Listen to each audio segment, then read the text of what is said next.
Hello மக்களே, அனைவருக்கும் வணக்கம். இப்போ நம்ம என்ன பார்க்குறோம் அப்படின்னா, ஆட்டோட மண்ணீரல் தான். இது ரொம்ப நல்லதுங்க. ஹெச்பி கம்மியாக இருக்குது, சின்ன குழந்தைங்களுக்கு, பெரியவங்களுக்கு, வயசானவங்களுக்குன்னு சொல்லிட்டு யார் வேணாலும் இதை சாப்பிடலாம். ரொம்ப நல்லது தான். வாரத்தில் 2 நாள் அந்த மாதிரி எடுத்துக்கிறது ரொம்ப நல்லது தான். ஹெச்பி நம்மளுக்கு கம்மியாக இருக்கும்போது கொஞ்சம் அதிகமாக எடுத்துக்கலாம். பட் இது ரொம்ப நல்லாவே இருக்கும் சமைச்சு சாப்பிடும்போது.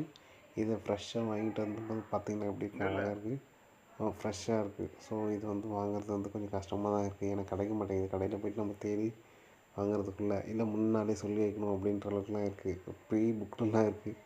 ஸோ இதை வாங்கிட்டு வந்து அழகாக நீட்டாக கழுவிட்டு அப்படியே நம்ம தண்ணியில் போட்டு வேக வச்சிட வேண்டியதான். வெறும் பச்சை தண்ணியிலே வச்சுட்டு லைட்டாக வேக வச்சிட்டோம்னு வச்சுக்கோங்களேன், அது நல்லா வெந்ததுக்கப்புறமா அழகாக எடுத்து அதை லைட்டாக அதனுடைய மேல் தோலில் லேசாக கையிலே பிச்சு எடுத்துட்டோம்னு வச்சுக்கோங்களேன், கையிலே வந்துடுது. ஸோ அதுக்கப்புறமா நம்ம அதை எடுத்து கட் பண்ணிவிட்டு இஞ்சி பூண்டு மிளகு சீரகம் லைட்டாக ஒரு மிளகாத்தூள் எல்லாத்தையும் போட்டு சும்மா ஒரு ஃப்ரை மாதிரி சாப்பிட்டவே நல்லாயிருக்கும். ஆனால் ரொம்ப நல்லது. எல்லாருக்கும் ஒரு எனர்ஜியோ, அதாவது ஹெச்பி இன்க்ரீஸ் பண்ணுது. ஸோ எல்லோரும் சாப்பிட்டு பயன்பெறுங்கள் மக்களே. நன்றி, வணக்கம்.